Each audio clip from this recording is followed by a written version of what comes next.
You are experiencing the Knuckleheads of Liberty podcast. Welcome to the Knuckleheads of Liberty, where we are bringing you the people and the organizations fighting for liberty around the country and in your region. Today, we're actually going to just have some discussions about some current topics. And by the way, I forgot the date at the beginning of the show. So it is October 23rd, 2023. That scary time of the year. It's usually just before our elections, but fortunately, Halloween is the only thing around the corner this year for us in California, so not quite as scary as usual, but the rest of the world seems pretty scary, and we're going to talk about some of those topics on the show. Before we get into what those topics are going to be, let me introduce you to the panel. In our upper left, or in our lower left-hand corner, rather, we have Leon, the word Brathwaite, last word in Liberty. He is a retired engineer in the state of California. In the lower right-hand corner, we have our screaming eagle of freedom, Tim Everett, and he is a pilot in the state of California. And my name is Jason McPhee, and I'll be your host today. Some of the topics, I'll give you a quick rundown of what we're going to cover. We're going to get just a little bit of an update on the Israel-Palestine conflict and a potential insurrection here in the United States over that. And then we're going to talk a little bit about Biden's reckoning on immigration and sort of where a lot of that has gone and where it seems to be going. And we're going to have a little topic that we've had to put off a few times on canceling the science that we're going to talk about, sort of a political correctness trumping science. And then that's the science, by the way. and then finally, just a little blip from our Knucklehead Noise Patrol about Biden and the military-industrial complex. So let's get right into it. James, could you bring up our invisible hand? James Just, could you bring up the our visual here? So we wanted to talk a little bit about this. There was a hospital bombing in as some of the exchanges that just started to happen. Once Israel started responding to this terrorist attack that they had. One of the things that happened, as almost all these conflicts, a hospital got bombed. So you could almost like set your watch by these things that something terrible like this is going to happen. And so it was a pretty horrifying thing. At first, we heard the numbers were around 500, which is really odd because a lot of times, this is something where it takes time to figure out what the damage was. But I guess the people within the Hamas government that are in charge of this immediately had a number, and I think it was 500 dead. So, you take that for whatever it's worth. But they claimed the hospital was hit, but it turned out it wasn't the hospital. It was a parking lot. They claimed Israel did it, and it turned out it wasn't probably Israel after some of the evidence started coming in, but probably an errant Hamas rocket that was going to be fired into Israel. But there's still some back and forth in the fog of war. We can't always be sure of these things. But anyway, so there was all this happening, and there was some walk back on some of the news agencies in reporting this. But one of the things that was kind of interesting about this is it sort of feeds into this whole misinformation, disinformation thing we've been talking about a lot on the show recently. And last week when we talked about Israel, and there was this report that came out, and it was about 40 babies that had been beheaded. And although that story isn't super far from the truth, it's still, there was no direct evidence that there were, in fact, 40 babies that had been beheaded. Yet the story went all the way up to the White House, and Joe Biden was actually claiming he had seen evidence of it that he couldn't actually present. So anyways, this is a problem that in a lot of times these things, can cause responses that wind up causing us to do things that are pretty terrible. Well, one of the things that was happening here in the United States on that twisting of information was that Rashida Tlaib, one of our House members, our House of Representatives person, she had given a speech on this to rile up Palestinian protesters.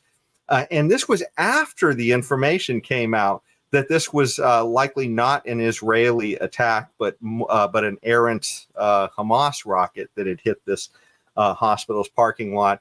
And yet she gave a speech outside of some of the Capitol office buildings to a huge number of protesters and got them so riled up that they wound up essentially raiding and occupying some Capitol buildings. And so, I mean, these were Capitol office buildings. I don't think this was the actual Capitol itself. But the point is, these people weren't supposed to be here. These were federal government buildings that housed, a lot of government business that was occurring. And so now we have a couple of video clips I want to share just so you can see sort of what the speech was like that she was giving. So maybe, James, you could roll clip 1. And so I'm telling you right now, President Biden, not all America's with you on this one. And you need to wake up and understand that. We are literally watching people commit genocide and killing the vast majority just like this. And we still stand by and say nothing. We will remember this. But all of you, you need to know, I swear to God, Allah, you are on the right side of history. So, you could see that, she was calling out Biden and that she, was essentially saying this was a genocide. And this is after she made some remarks that I guess were indicating that, it was Israel that bombed this hospital. And there's another video clip as well that just sort of cements this, talks about they're not going to let this lie. So maybe you could play that second video clip, Jane. I want him to know, as a Palestinian American, is also somebody of Muslim faith, I'm not going to forget this. And I think a lot of people are not going to forget this. And it's not a threat. It isn't. They think we're joking. I mean, I think the White House and everyone thinks that we're just going to sit back and let this just continue to happen. Okay, and then that all led within, I guess within an hour of her giving that speech, kind of like when Trump gave his speech, that all led to this. And maybe we could see the third video clip.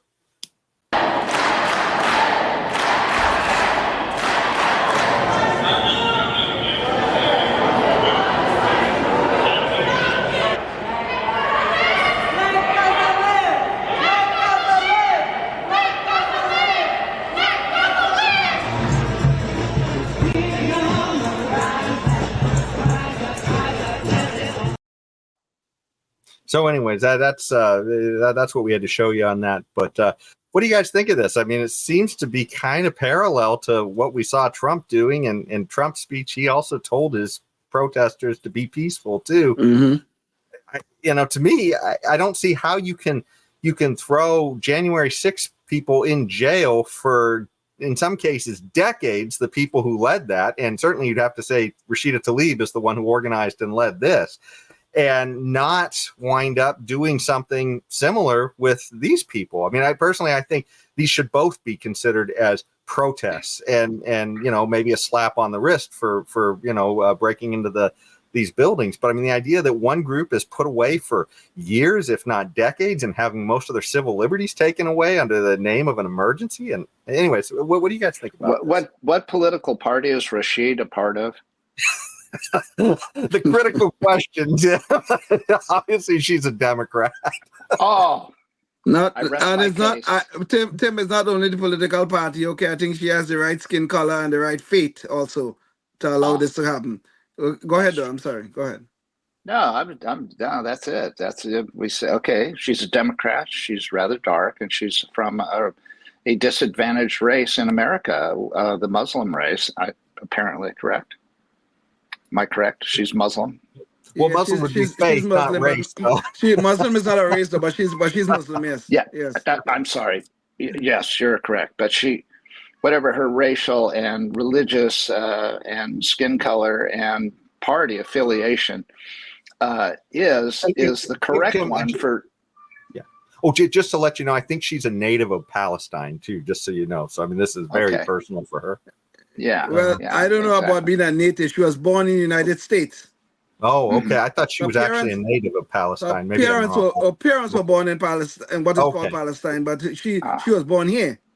Okay. I don't think as far as I know, she's not a naturalized citizen like I am. Okay. okay. Well, that would explain the reticence of media and the authorities, I guess, for lack of a better word, to make a big deal out of this.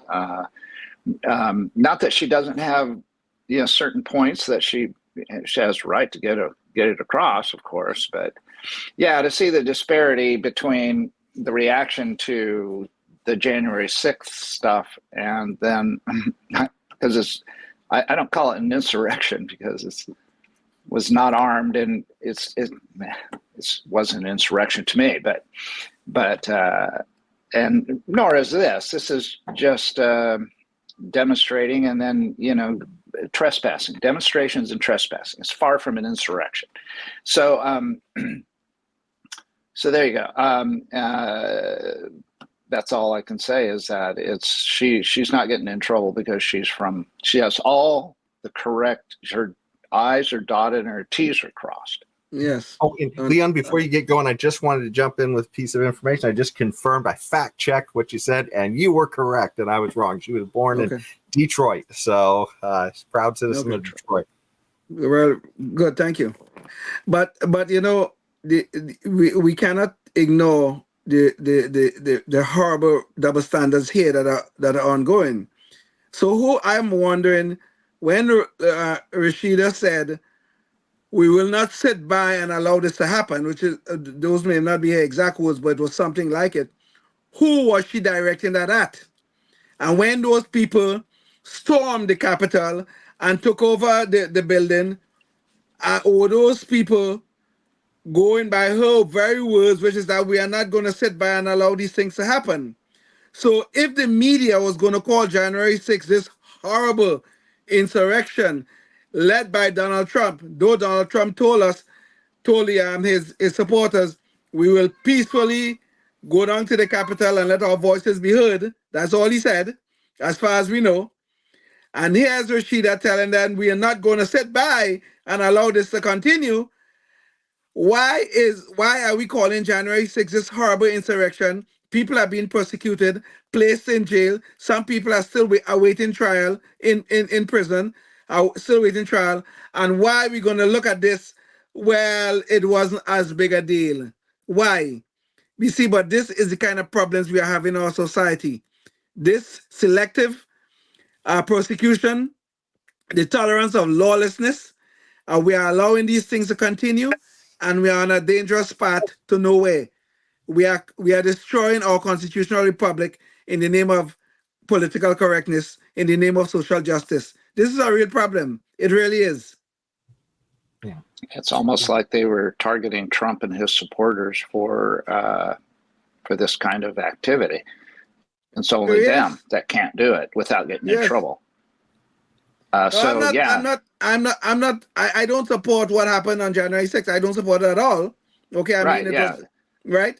But if they're going to persecute what Trump and company did, well, what happened to Rashida and company? Or a better idea that I think is if you're going to let Rashid and her supporters just go with a kindness and an understanding that it's protest with trespass involved, and then you got to apply the same thing to Trump and his supporters, and in a similar fashion. I mean, if they committed a crime like destroyed property and that kind of thing, then go ahead and accuse them and convict them of vandalism and stuff like this. But all this stuff where they end up in jail and prison for however long, potentially decades, for vandalism, it's over the top. Yeah, certainly. Just kicking your feet up. Yeah, kicking your feet up on Nancy Pelosi's desk and getting thrown in jail for a few years. That seems like a pretty harsh sentence. So yeah. Leon, I think your audio is gone, Leon. So I don't know if you can hear us, but your your audio isn't working. Oh, well, maybe you could try and come back in while we do that. Maybe that'll reset it for you. But anyways, so this is one of those things where, we're definitely seeing that, the real challenge to the system here isn't so much the fact that, that one side, whether or not these are sort of insurrection-y or not. The big issue is whether or not the system treats us all blindly, whether as far as is justice going to be blind in these as it should be. Yeah. So, but speaking of blind, certainly one of the things that you'd have to almost say is that our border policy has been sort of blind under Joe Biden in recent years. And so I know that was a topic that we were kind of wanting to talk about over the last few weeks. And Leon, I don't know if we've lost you again or not, but anyways, we'll keep going. I guess your technical difficulties will resolve while we go. Anyways, one of the things we've certainly seen is that we've had this massive number of migrants coming in under Biden. Certainly, that was one of the big contentions over the last decade almost, the way Obama was handling it, and then Trump, and now Biden. And with Biden, it seems to be, almost like, the border invitations are almost like open on steroids up until almost recently. There's been a few changes as we get closer to the election. But one of the things, though, that I think we kind of overlap here that kind of we wanted to bring up is that there have actually been when we have this loose border policy where so many people are allowed to come in essentially unchecked. The Biden administration, they just say, hey, look, we're here, we want asylum. So they give them a phone and they send them on their way into some city for months on end. And maybe they show up in a few months or a year to have their hearing on asylum. It appears that it's possible that a lot of these people may actually wind up, being on terrorist watch lists. And under the times that we're in right now, that could be a big deal. And James, maybe I could get the visuals. I think we need to pull those up. James, can we get the? There we go. So here's an article from I think it's NBC News here, and they are showing that the number of people on terrorist watch lists stopped at the U.S. southern border has risen. We're if we think about what we kind of just saw over there in Israel, where you essentially had this terrible attack by terrorists that, it's about, I think, 1,500 terrorists had come over and done all this damage. But certainly 9/11 was just a handful of terrorists here, maybe a couple dozen that caused all that damage. But here, if you just sort of opened up the borders and you're really not doing much homework on anybody, it seems like, in a lot of cases, keep in mind that the Border Patrol agents aren't even getting to see everybody. They get a huge wave in one area and they have to abandon another area, and a whole bunch of people get across that don't even get checked. So, here's sort of some of the visuals. I don't think we got to see some of that, but just to give you a sense of what the problem looks like.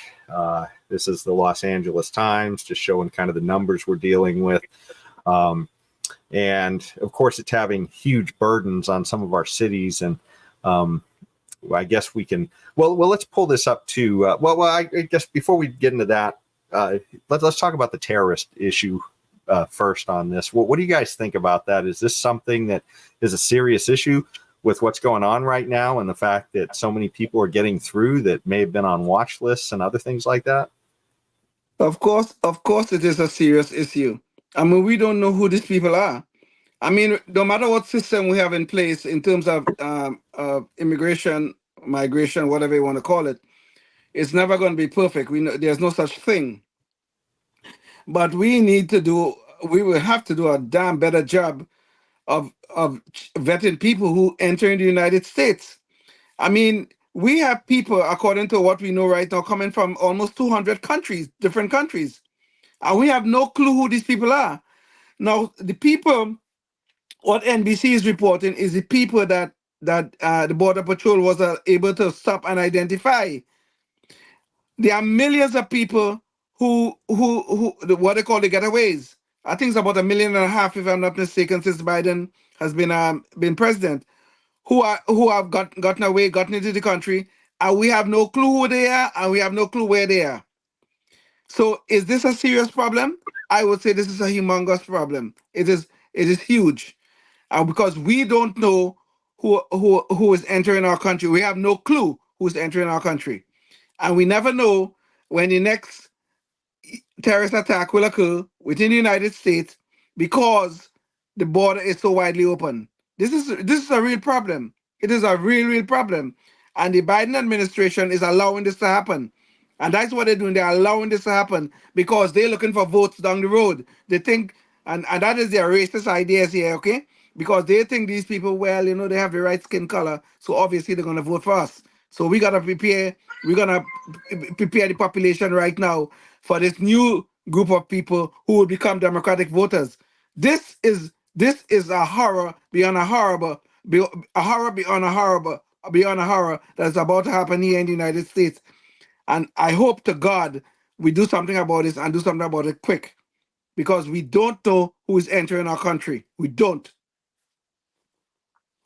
Yeah, I agree. I think it's a big and growing potential problem for Yes. what you outlined there. Yeah, definitely. And the longer that we keep being involved in these wars all over the place, and a bunch of guys wearing pants and sandals and AKs, either walked or with a ultralight or powered pair, and engaged complete civilians, some engaged some IDF forces, and I think all those people. But the idea that we need to send $58 billion in aid to Israel to combat that level, that low, super low level in an impoverished Gaza Strip, I don't even call it, concentration is really more accurate. But Israel has got, they can't fight against guys wearing flip and gym without our $58 billion in aid. They have such a low level military ability. They got their Abrams tanks out there and all this to go against, to invade this Gaza or whatever they're going to do. I mean, obvious, that's all to be seen, I suppose. I mean, but seriously, what's going on here? Yeah, is this a state of, a bunch of ragtag complete go in there and basically commit murder against unarmed people, and all of a sudden, they need aid from us. It's this that gets this kind of blowback of terrorist attacks. So maybe we ought not to get involved in every little thing we think we have to throw debt to, because we have no money to have it. We just go into further debt for it. So and these potential attacks from terrorists are essentially blowback, all of it, because of our all over the world in all these things. And so how about we cut it off there? I don't know. What do you think, Leon? Well, I have to disagree with you with your description of Hamas and their intent. You see, the problem here is that I'm not talking about intent. I'm talking about ability. Their military capability. Wait. I'm gonna get to that, Tim. I'm gonna get to that about ability. Okay. Israel is surrounded by people who are seeking their destruction, who they believe that they're divinely required to remove the Jewish people from what they consider their lands, from the river to the sea, must be cleared of the Jews. Hamas, their constitution or their charter or whatever you want to call it, it's in the second article that requires the removal of the Jews from the river to the sea. This is not about the poverty of the people or anything like that. These people are well trained. How do you think they penetrated Israel here in this attack, that the October 7th attack? They came by air, they came by land, and they came by sea, but they penetrated. They killed 1,300 unarmed people, basically innocent people who are not military combatants. They killed them. Uh-oh, we lost your video again, Leon, or your audio rather. So maybe you have to re-come in however you came in before. But I'll just jump in real quick too to say, James, can you bring up the visual just to give you a sense too of some of the other issues here at play that kind of hammer home this. We still can't hear you, Leon. Maybe you want to come back in the way you did last time. Anyways, as far as like this article from Newsweek, so obviously there's been these calls for global jihad after this. So I mean, there's some real worry in other countries that there may be violence. And one of the things we talked about in our last show as well was the idea that they had also had places like France were literally shutting down pro-Palestinian protests because they were worried about this kind of thing. So certainly those are all troubling things with regards to liberty. But on the other hand, if what we just saw happen in Israel is being sort of having an exclamation point put on it, where some people are calling for more of that worldwide, that's a little bit troubling, especially when you consider that we really have no clue about who's coming over our borders. So just to hammer that home. So go ahead, Leon. I'll let you jump back in. Yeah, I'm sorry. Watch the clock, though, Jason. Watch the clock. Yeah, the clock is. Hold on. Leon, before you come back in, let me just say we're about at the end of our time for our public access audience. However, this conversation will continue online. So if you're watching this there, you can go check out the rest of the conversation there. We also have a lot of other videos with people we've interviewed, about, their efforts in promoting liberty and different organizations as well. So a lot of fascinating conversations. Go check those out as well. You can find us at Facebook, YouTube, Spotify, and Rumble. So check that out. Okay, so back to the show. No, as I was saying, but the thing that we always notice is that we always like to talk about the poverty in Gaza and the poverty on the West Bank, while Israel is such a prosperous place, blah blah blah, and all the exploitation that supposedly is going on. But you ever notice that some of the most sophisticated weaponry these people could find the money and the capability to find? They would not feed their people. They would not build hospitals, build schools, but they indoctrinate their children to believe that they must destroy the Jews. That's what they're doing right now. Total indoctrination. And they with that one intent to remove the Jews from those lands. They could never feed them. They're always so impoverished. Oh my goodness gracious. But the most sophisticated weaponry, they could always find. They could always find it. Whether it's using a car, whether it's missiles that could shoot into Israel, they always can find it. They could build sophisticated tunnels to get into Israel whenever they need to. And these are the kind of things that's going on. This whole idea, this concept about these poor nations, we can't get ahead in life because those horrible Israelis. No, it's because of their policies, because of what they're doing with the money. I think the United States have given money to some of these people, and they cannot feed their people. They could always find weapons to achieve their goals. This is a problem.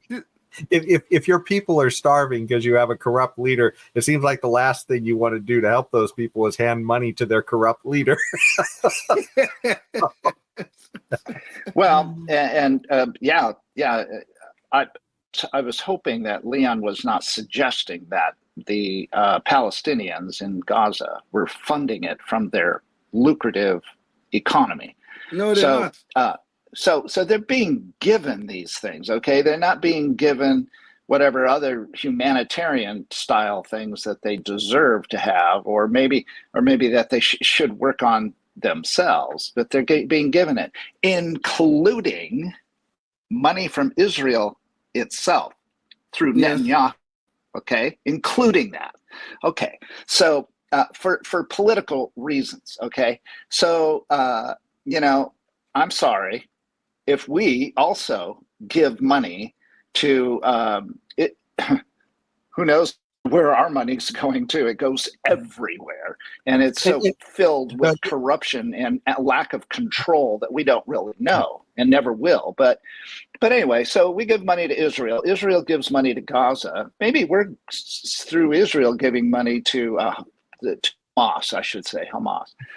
We do.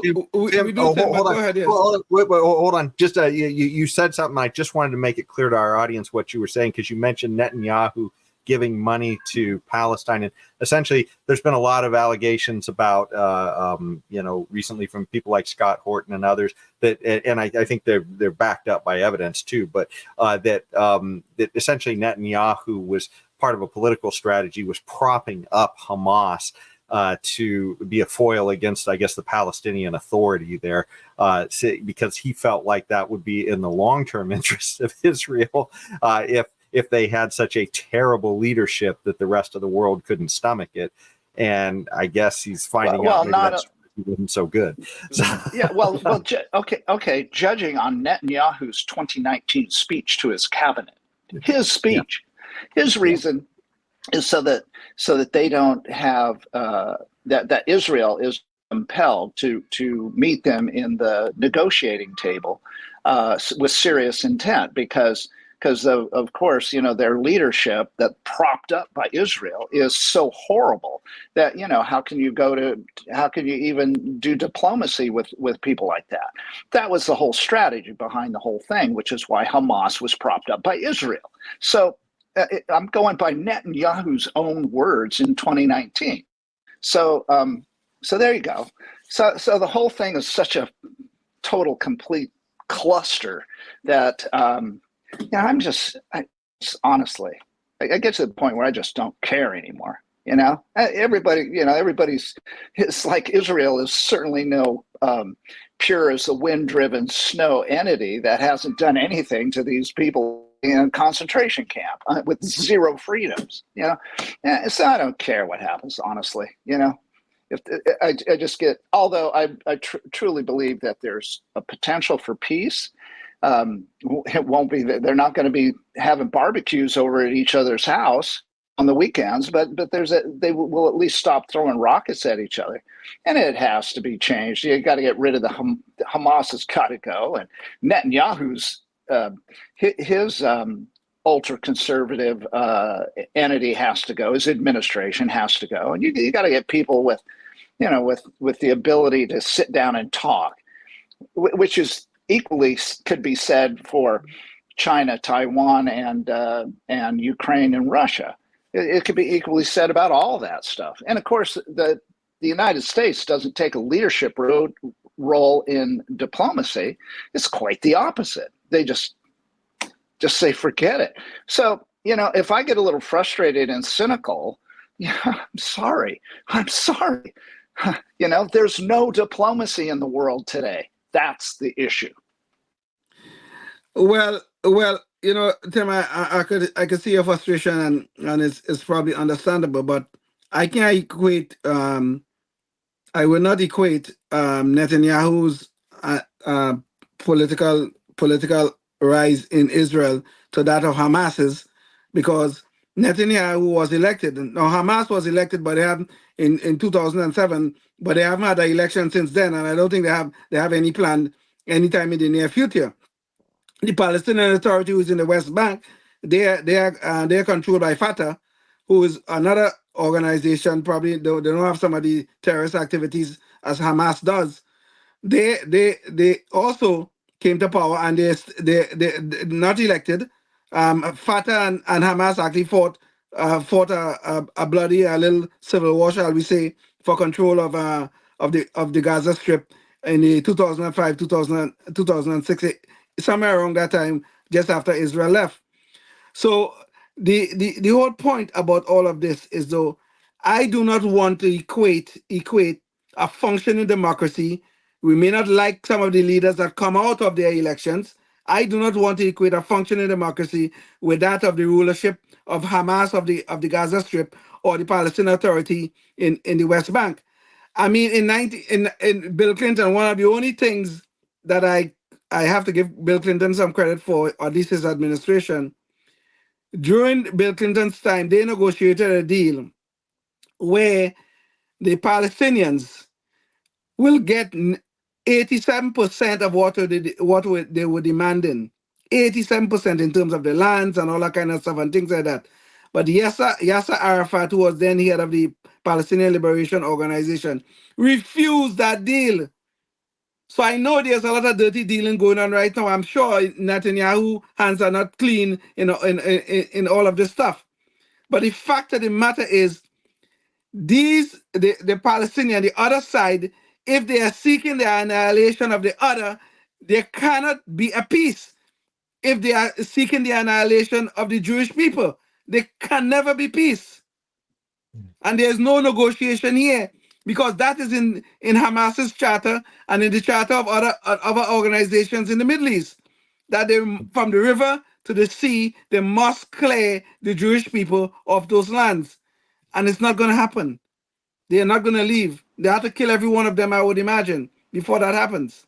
You when you say that, you mean Hamas, not the not every Palestinian, I assume. No. I mean, no, not every Palestinian, but I just wanted to clarify that. Hamas, I would say Hamas and their supporters. You're right, though. Yeah. It's good to clarify that. Hamas and their supporters. Yes. Well, however they got into power, either by force or by vote, in your contrasting analogy here, which is very important.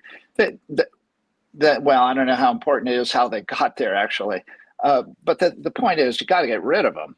So Hamas, whether you get rid of Netanyahu by vote and Hamas by force, they've got to be gotten rid of in order for there to be diplomacy.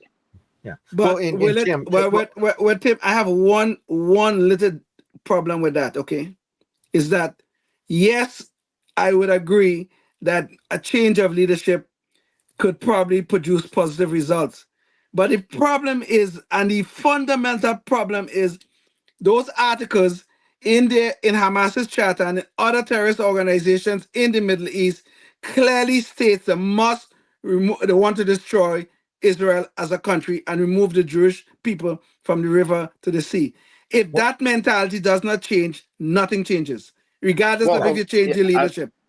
I think I'm agreeing with you. You got to change it, and it's got to be changed by force, because Hamas is not going to willingly leave, and there's not going to be a democratic election. I'm just saying, that's exactly what I'm saying. You got to get rid of them. That's all. And now Netanyahu, he could be voted out. Okay, you don't want to forcibly remove. But this is the problem, Tim. So if it's going to say we've got to remove them by force, who's going to remove them by force, right? I mean, this is the entire problem of the whole, Middle East, right? The U.S. is saying, well, we will come in and help you remove people by force. So I'm going to circle. I'm going to circle back. You remove Hamas, the people with the gym pants wearing the gym pant wearing, and they attacked by air in a freaking powered hang glider. Are you kidding me? You really want to call that an air attack? I mean, yeah, it was from air. Come on. I mean, those things, you know how fast they go? At best, about 25 knots, maybe 20. Well, I get it, Tim. We can't rehash it's just a joke. The whole thing is a joke. But they got there, Tim. Yeah. But they got into Israel. It was low tech. It was low tech. But they got into Israel. They did. They did.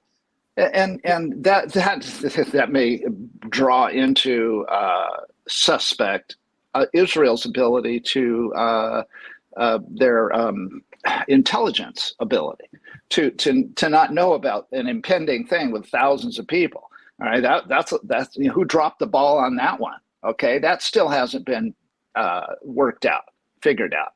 So, but again, okay, I'm agreeing. It's like, why are you guys ganging up on it? Hamas no.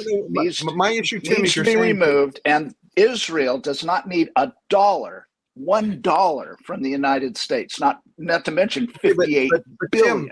Tim, let me jump ahead for just a second. So let's say I guess you're saying that Israel has to remove Hamas, but if Israel moves Hamas and the Palestinians then turn around and vote again for somebody just like Hamas, what's the solution?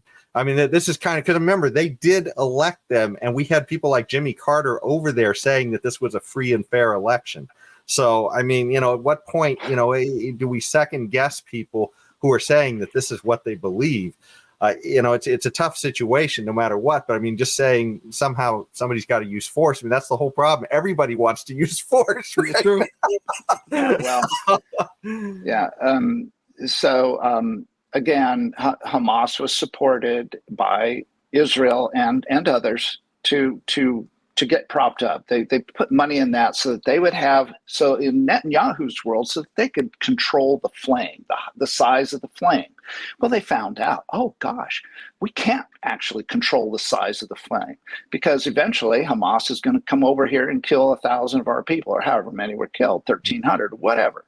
Yeah. Okay, and so that's not controlling the size of the flame. All right, you've lost control, just like the United States lost control in 17 other propped up entities that we created, terrorist organization, including ISIS, which we propped them up too. Okay, so, oh wow, all of a sudden we lose control over our propped up little entities. We're trying to have we lost control of the rheostat on our little flame here. Oh, maybe you should stop doing this kind of intervention on these intervening by propping up evil entities. Okay, maybe that's the problem here.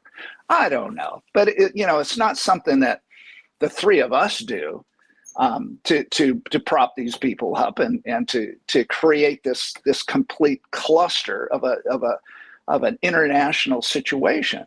And it's not us. It's these people in power. So I don't know. I don't have a solution. Jeez, I'm frustrated as can be. This is just the most frustrating, the most despicable situation I can conjure up. And there ain't no easy solution. We got ourselves into this, and so did Netanyahu. Okay, they lost control of their flame, to utilize his analogy. But okay, I don't. Honestly. You get what you pay for. You reap what you sow, Netanyahu and the United States government and Biden and Obama and especially Clinton. Okay, they reap what they sow. Well, there is a solution that's been on the table for God knows how many years, which is the two-state solution. That the Gaza Strip and the West Bank will become one state, and Israel will remain a state by itself. There is a solution. But nobody on the other side, the Palestinian Authority and Hamas, and they will not accept the two-state solution. They will not, and they have not. This two-state solution been on the table for God knows how many years. But they will I can't not figure accept out was Hamas elected in a fair election, or were they propped up and well, no, that's what I was trying to tell you. What are we going to agree on here? Well, Tim, but that's the point, right? I mean, we had our people there claiming this was a free and fair election. So that would make you an election denier if you doubt Jimmy Carter. Heaven forbid that I do that. Oh my gosh. Well, I mean, this is the problem with all these things, right? I mean, how free and how fair are all these things? I mean, people will try and tell us, yeah, it was free and fair, but, obviously we saw a lot of skullduggery in our elections too. It's hard to, be able to put your finger on exactly how much is there, but, so yeah, clearly there's stuff underhanded that's trying to distort these elections, through governments trying to put their thumb on the scale. But it's hard to know. Ultimately, though, I think we have to put it up to these people, and best that we not get into this mess, because here we are, hands in both sides and causing endless blowback, and we're just getting poorer while we're doing it. It just and quite frankly, everybody seems to be worse off. Yeah. And I think right now, one other person worse off is James, who's probably wringing his hands that we're continuing this discussion without moving on. Yeah. No, and I think we're going to have to can the rest of our immigration discussion. Okay. There we go. Got away from us. But this will be a complete digression then from this topic. But there was a conference that happened earlier this year, and it was I think it was by the anthropologist from the Association of Anthropologists. They had to cancel a panel at one of their discussions, and it had to do with a panel on biological sex in human skeletons, because there were, I guess, politically correctness fears over the issues of, people saying this had to do with transphobia, the idea that you could tell from a skeleton whether somebody was a man or a woman. So anyways, we do have a video clip from this. So James, maybe you could bring that up. This would be clip 5. Says we're getting better and better at identifying what is a male and what is a female in the skeletal record. We are getting more and more attacked for knowing how to do this. I think the American Anthropological Association has gone down the wrong path of becoming much more an activist and political organization than a scientific or even social science organization. Not too long ago, they voted, for example, to boycott Israel. So that's another example of this type of movement towards political activism. I think that the younger anthropologists more often are of this cut out of this cloth, so to speak. And as the organization is shedding some of its older members, it is becoming more and more about activism and not about science. So that was anthropologist Elizabeth Weiss speaking on Fox News Digital. That was just a clip. You can find the rest of the interview online. James, maybe you could bring up the visual too for this. So this had to do with a conference for the Association of Anthropologists, and here's a little visual they had there. They canceled this discussion about that because, it's funny. I was bringing this up because I was going to say, hey, this is another type of religiosity that is, sort of almost a jihad against science, maybe, if you will, real science.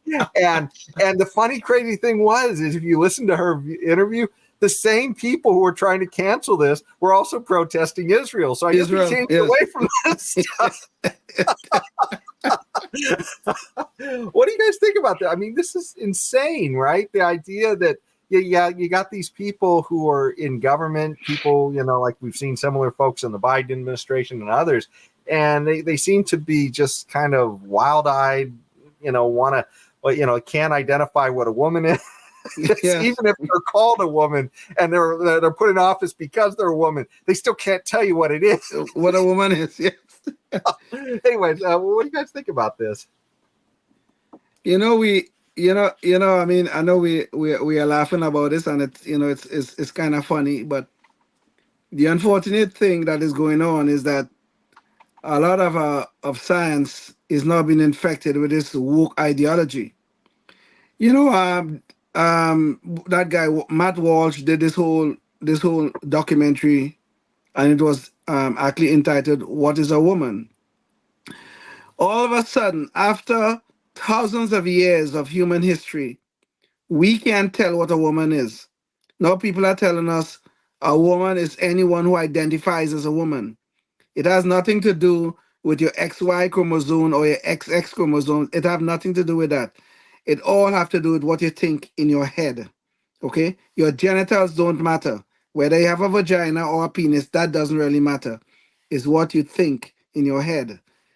So what we have in here is science, which is supposed to be based upon objective truth, is being infected with this poison of woke thinking. And this is what is going on. We just had a man, a biological man with all his genitals still intact, being proclaimed an NCAA swimming champion. I mean, he was just tearing up the women's categories, tearing it up. For our viewers, that's Leah Thomas. Leah Thomas, yes. Okay. Now, Leah Thomas, as Will Thomas, used to swim as a man, compete in the men's category, and to put it mildly, he sucked. I think he was ranked like 400 and something, 400 and whatever it was. It was a really low number. But suddenly, he started to tear up the women's category. He's winning all these championships and he was declared NCAA champion. Now tell me something. What changed? Did he start to train a little more? Did he try to do something? He was eating better or anything like that? No, none of that happened. All he did was that he identified as a woman and suddenly that made him a champion. Isn't there something kind of sick about this? Now we see in the anthropology people, they're canceling a conference, a discussion, because they want to discuss biological sex in skeletal remains. What the hell is going on in our life here? That science now is transphobic to speak scientific truth? This is a sickness that is infecting too much of our society. And we better be very, very careful about where we're going with all of this. Well, to kind of, I guess, stay within the thing about the science, and you've got to be able to talk about these kinds of things, and it's no stretch of the imagination that you can tell the sex of a skeletal remains. That's not certainly not out of. I mean, you've got wider hips and other indications. This smaller bone structure and many other things. So, I mean, this to me, this is just indisputable. That the idea that you can tell the sex of a skeletal remains by the remains. So, the whole idea about canceling a conference to discuss how you do this, and like that anthropologist said, I mean, we're increasingly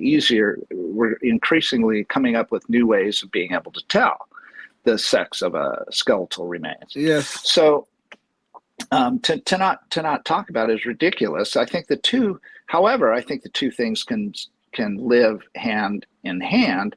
In other words, it's no great mystery that someone born in a female body or a male body is in that body, and that if they are compelled after they've reached the adult age and they can make decisions about what to do with their own body that they have sovereignty over, then if they want to change their sex surgically and with hormonal therapy, and they really feel that strongly about it, then who am I to tell them they cannot do that to their own body? I'm just also saying that people cannot cancel a seminar to discuss how to tell the difference. I mean, to me, the two are they're on opposite ends. Exactly. I mean, this is an issue of one is simply freedom to believe whatever you want, and the other is what we call objective science, and people being free to talk about that. Exactly. And this is what kills me about this is that the people claiming to represent the science on gender and human sexuality in a lot of these cases are the same people who are actually trying to cancel real science. I mean, So that's wrong. That's just flat wrong. Yeah. And ultimately, this is the scary thing. I mean, we have to we have to be able to speak in objective language if we're going to be able to uncover the truths about the universe. I mean, that's the whole point of science is sort of an objective methodology to discuss what observations we see about the universe and try and establish patterns and everything else that we see. And the idea that somebody would want to obscure the language as much as possible so that you can't have that discussion. I mean, what are you supposed to call the skeleton if not male and female? Male or female. Talk about the gender identities of the skeletons. Is that what they're looking for? I kind of have no idea. You could Jason, you could see how ridiculous this could be. Let me give you a hypothetical situation. Let us suppose someone is murdered. I mean, I'm talking current time. Somebody is murdered. We don't find their skeleton remains for a year, maybe even 2 years. Let's suppose. So 10. How about 10? 10 years. Say 10 years, right? Yeah. There's no statute of limitation. What's the statute of limitations on murder? None. There's none. What's the expiration date on Jeffrey Dahmer's fridge? Right. So the point is though, if we cannot say whether it's male or female, how could we prosecute some guy for killing his girlfriend? Yeah. How could we say it then? Yeah. I think that guy we'll have to let him go because we can't tell whether it's male or female according to these idiots. Beyond a reasonable doubt, right? Yeah. We'll have to let the guy go. How about beyond an unreasonable doubt? yeah, that just what you said really does strike some fear into me, because the idea that our whole court system is based on reasonable, and oh my gosh, where we're going seems to be completely in the realm of unreasonable. This thing here is the seed of a very, very difficult issue that we'll face if we allow this to continue. It is the seed. It is the catalyst of a very, very difficult issue where it could affect the persecution of criminals. Yeah. Mm-hmm. This is what could happen. Yeah. Yep. Well, true. Because somebody would say, some anthropologist, a young anthropologist would come along and be a witness for the defense saying, well, you can't tell that's a female body from the skeletal remains. And at least I was never taught how. Well, why? Well, because all the seminars were canceled that I could have gone to, but I never did. And there's this district attorney. He is accusing some dude of murdering his girlfriend, but the defense is claiming, well, you guys saying that you can't tell the difference between a man and a woman. How you could tell the guy beyond a reasonable doubt killed his girlfriend? How could you say that? Yeah. God. Yeah, no, it's crazy, Len. But anyways, that's about a good segue to head into our Knucklehead Noise Patrol. As crazy as this sounds, this time though we don't. Our Knucklehead Noise Patrol isn't going to be something as wild and outlandish as normal, but it is something that Joe Biden said in a recent speech, and it sort of ties into all this Israeli stuff as well, the Israel-Palestine conflict, but it goes deeper than that. It's about the military-industrial complex, and it was a portion of the address he gave to the nation. But I wanted to share it because it felt like it kind of lays out, for those who aren't really paying attention, what it is that, the military-industrial complex is. And it's an issue of, hey, we're building these things. It's about jobs. It's about, building stuff in the U.S. It's about, replenishing our weapons supplies. Anyways, this is the video clip. Let me share that with you. This is the address he gave to the nation about 3 or 4 days ago. So let me be clear about something. We send Ukrainian equipment sitting in our stockpiles. And when we use the money allocated by Congress, we use it to replenish our own stores, our own stockpiles with new equipment. Equipment that defends America and is made in America. Patriot missiles for air defense batteries, made in Arizona. Artillery shells manufactured in 12 states across the country, in Pennsylvania, Ohio, Texas, and so much more. Just as in World War II, today patriotic American workers are building the arsenal of democracy and serving the cause of freedom. And James, maybe you could bring up the visual too for the last article here. And so, it's essentially Joe Biden was making a pitch in this for yet another $100 billion. So he's already sent over $100 billion to Ukraine in aid, which is mostly, I guess, our old weapons so that we can get fancy new weapons. And because we can't let those weapons go to waste. That's the big lesson of all this, I guess. We want to use those up so we can buy more. What do you guys think about that?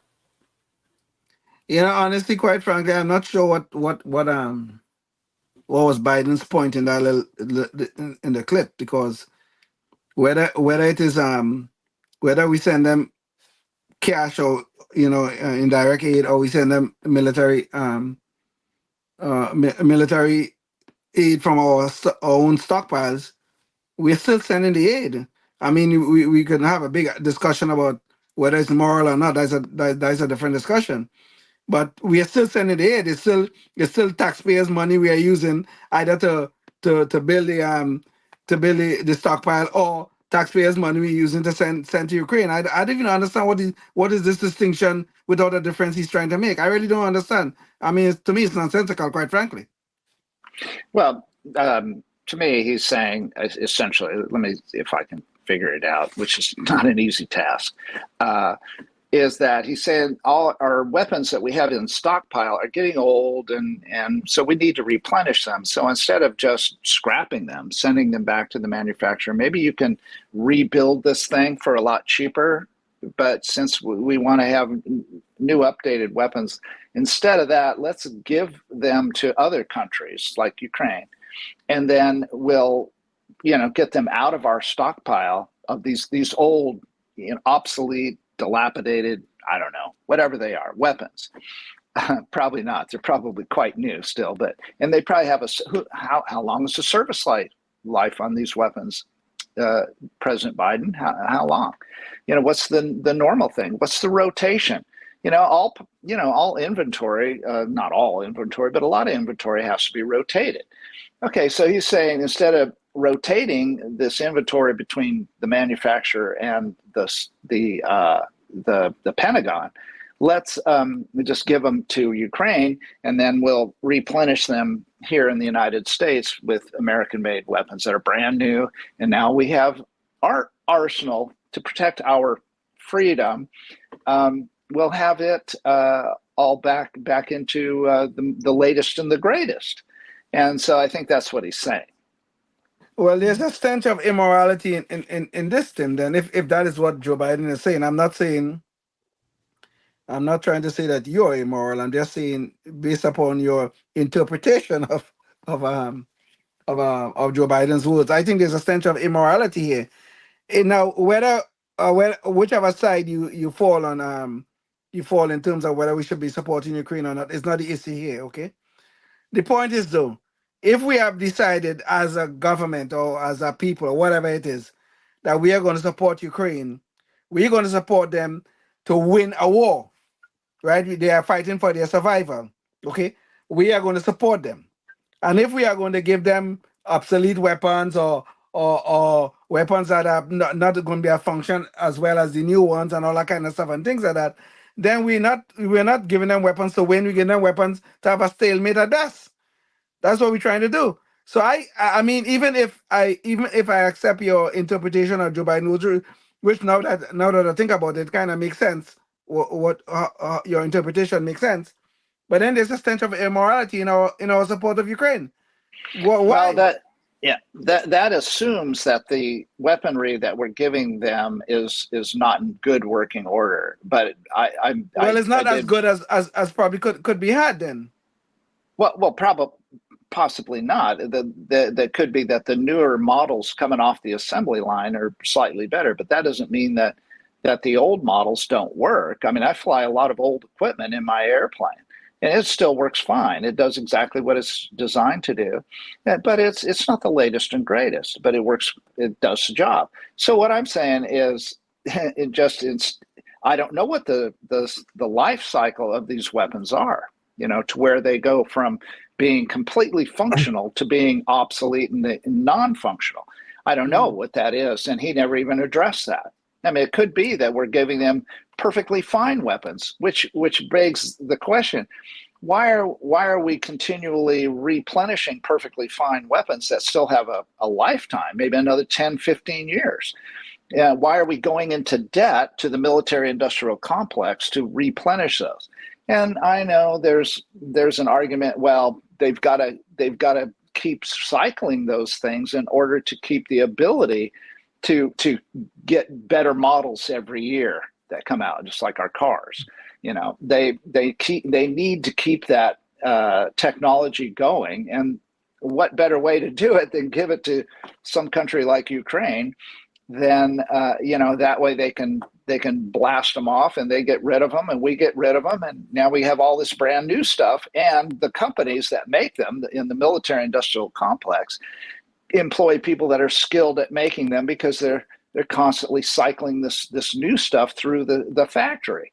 You see, that's I think what he's really saying. In other words, Leon, we're not giving them obsolete weapons that don't work. We're giving them perfectly fine weapons, but to keep the gears meshing in the military industrial complex, you have to keep them making new stuff all the time to keep the skill level of the employees. Yeah. And Tim, just to throw in another thing in this too, because certainly what you're saying makes sense, to keep the newest technology going, you got to keep buying, and all that. Yeah. But the other issue is as far as how government funding usually works in a lot of government agencies, if you don't, have a need, if you can't show a need, or you're not spending the money, then you're not going to get more money for the same thing. And so, of course, if you, oh my gosh, we need more weapons because we had this urgent need over here. So, there you go. Now you've got a budget for more weapons. It's true. And Tim, I totally, accept your explanation of all this. It's just that Biden in his statements is at best disingenuous, at worst immoral. But I accept your explanations of all this. Yeah, and the flips.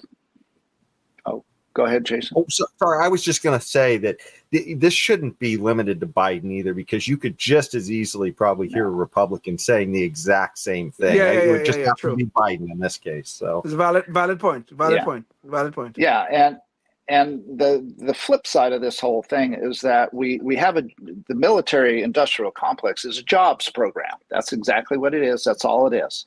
And that's what we're doing now is we have this whole thing propped up in all those states he mentioned, Ohio and Texas and all this, that are making all these different parts and all these different weapons. And so now it's become a force of its own.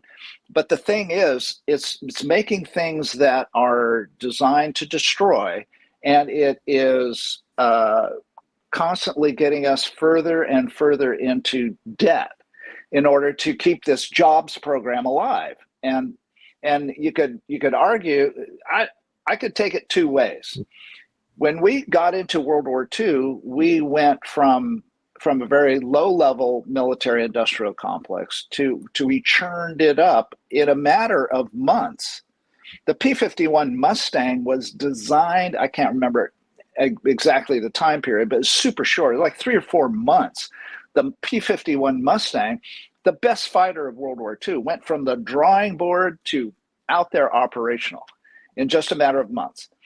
So my point is this: personally, I think that a jobs program on weapons of war is unnecessary in a country that puts more effort into diplomacy and less effort into killing the first bad guy that comes along, even if he's not much of a bad guy like Hamas. And so that's my point, is that we really don't need to have these employees highly skilled in this kind of stuff. Let them go out there and work for a living, doing stuff like I have always done my whole life, either making teeth or flying airplanes, and get out there and do something for your fellow mankind besides making weapons that blow entire buildings apart, and entire city blocks, and so on and so forth.